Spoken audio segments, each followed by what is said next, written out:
Chapter 15. A Shock for the Toys. How the children and the others ran.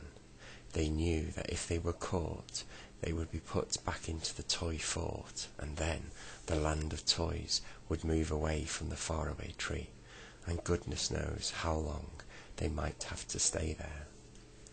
So they ran at top speed. Franny fell behind a little, and Joe took her hand to help her along.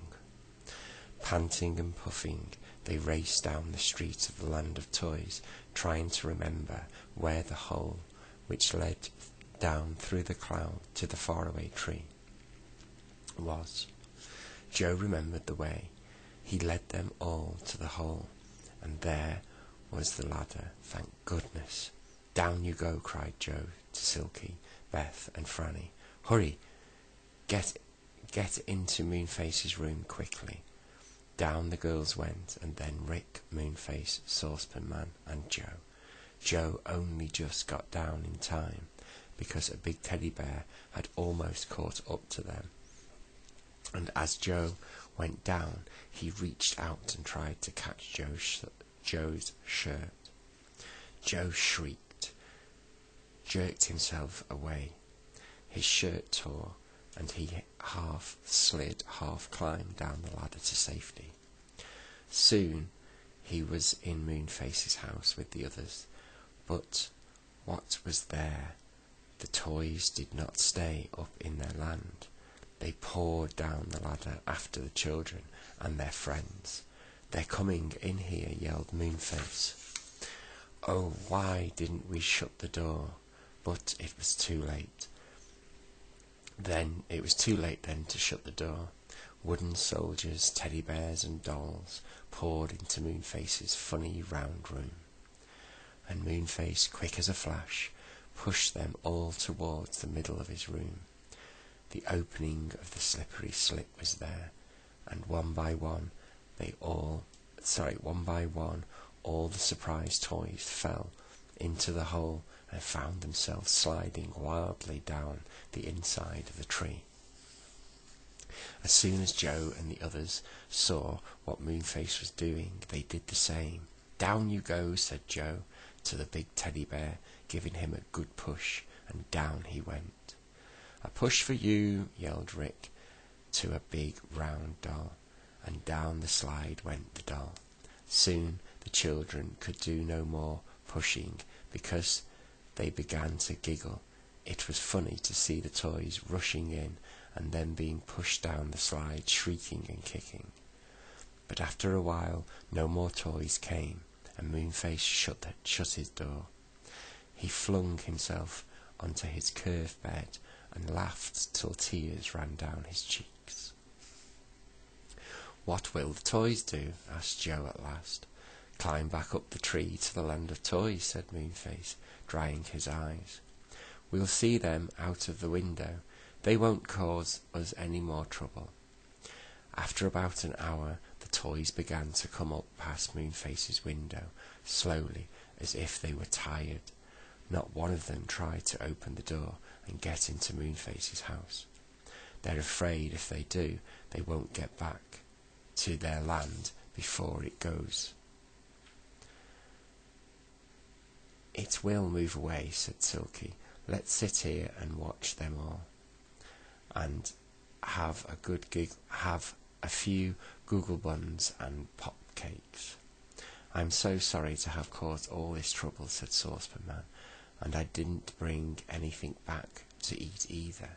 You see, I really thought when I got into the land of toys that it was the land of goodies, because one of the first things I saw was that shop selling toffee, and in the land of goodies you can just take anything that you like without paying for it. So, of course, I went right into the shop and began to empty some toffee out of the box. That's why they put me into jail. It was dreadful." "Oh, I was glad to hear Joe singing. I knew at once that you would all try to rescue me." This was a very long speech for Saucepan Man to make. He looked so unhappy and sorry that everyone forgave him for making such a silly mistake. "Cheer up, Saucepan Man," said Moonface. "The land of goodies will soon come along, and we'll all go up and visit it, not just you, and we'll have the biggest feast we've ever had." "Oh, but do you think we should?" began Joe honestly. We seem to get into fixes every time we go up that ladder." "I'll make quite sure that the land of goodies is there," said Moonface. "Nothing can go wrong if we visit it. Don't be afraid. I must say, Joe, you and Rick and Saucepan look very grand in your soldiers' uniforms. Are you always going to wear them?" "Oh, I forgot we haven't got our proper clothes," said Joe. "Mother will be cross if we leave them in the land of toys. We left them under the bush near the fort, and I left my lovely kettles and saucepans in the fort," said Joe, in a sad voice. "I feel funny without them. I don't like being a soldier. I want to be a Saucepan Man." "I'd like you to be our dear old Saucepan Man too," said Silky. "It doesn't seem you somehow dressed like that, but I don't see how we're going to get anything back. Surely none of us are going to go back into the land of toys again." Just then 3 soldier dolls, last of all the toys, came climbing slowly up the tree. They were crying. Their soldier clothes were torn and soaking wet. Moonface opened the door. "What's the matter?" he asked. "What's happened to you?" "Awful things," said the first soldier. "We were climbing up the tree when we came to a window, and we all peeked in, and a very angry pixie flew out at us and pushed us off the branch. The faraway tree was growing thorns just there, and they tore our clothes to bits. And then a whole lot of washing water came pouring down the tree on top of us and soaked us. So we feel dreadful. If only we could get some new clothes." "Listen," cried Joe suddenly. "How would you like to have our soldier uniforms? They are quite new and very good." "Oh," said all the soldier dolls together, "we'd love that. Would you really give us those?" "We'll get into trouble if we go back to the land of toys like this." "We'll give you them on one condition, soldier doll," said Joe. You must find our own things in the land of toys and throw them down the ladder to us. We'll tell you where they are." "We can easily do that," promised the soldiers. So Joe, Rick, and the Saucepan Man stripped off their lovely uniforms and gave them to the soldier dolls, who took off their torn blue clothes and dressed themselves in the red trousers, tunics, and helmets. They looked very nice.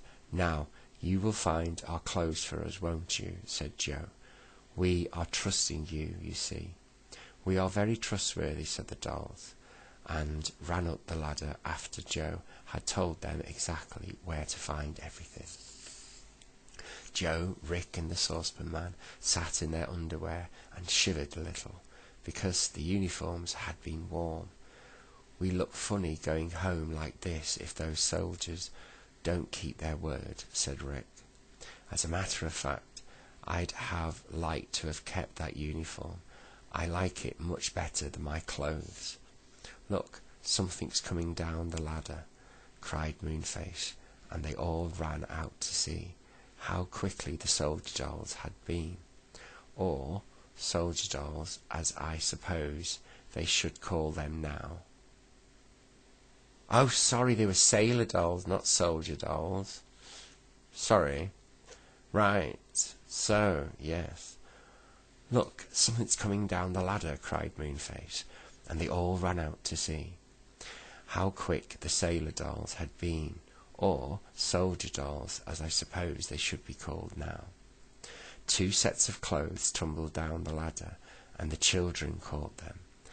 Then came a clatter and clanging of kettles and saucepans, came down too. Saucepan Man was delighted. He put on a pair of raggedy trousers and a funny old coat that came down with his pans, and then Silky helped him to string his kettles and saucepans all around him as usual. "Now you look like dear old Saucepan Man again," said Silky. The boys dressed too.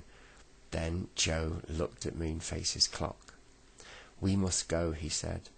"Thanks for the pop cakes and everything. Now, Saucepan, don't go getting into any more trouble for a little while." Smile. "Smile," said Saucepan Man, getting suddenly deaf again. "I am smiling, look." "That's a grin, not a smile," said Joe, and he saw Saucepan Man smiling from ear to ear. "Now, don't get into any more trouble." "Bubble? Where's a bubble?" said Saucepan Man, looking around. "I don't see anything blowing bubbles." The children grinned. Saucepan Man was always very funny when he heard things wrong. "Come on," said Beth. "Mother will be cross if we're home too late." "Goodbye, Moonface. Goodbye, Silky. We'll see you again soon." "Well, don't forget to come to the Land of Goodies with us," said Silky. "That really will be fun. Nearly as much fun as the Land of Do-as-you-please." "We'll come," promised Beth. "Don't go without us. Can I have a red cushion, Moonface? Thank you." One by one the 4 children slid swiftly down the slippery slip to the bottom of the tree. They shot out of the trapdoor and gave the red squirrel the cushions and set off home. "I'm looking forward to our next adventure," said Rick. It makes my mouth water when I think of the Land of Goodies."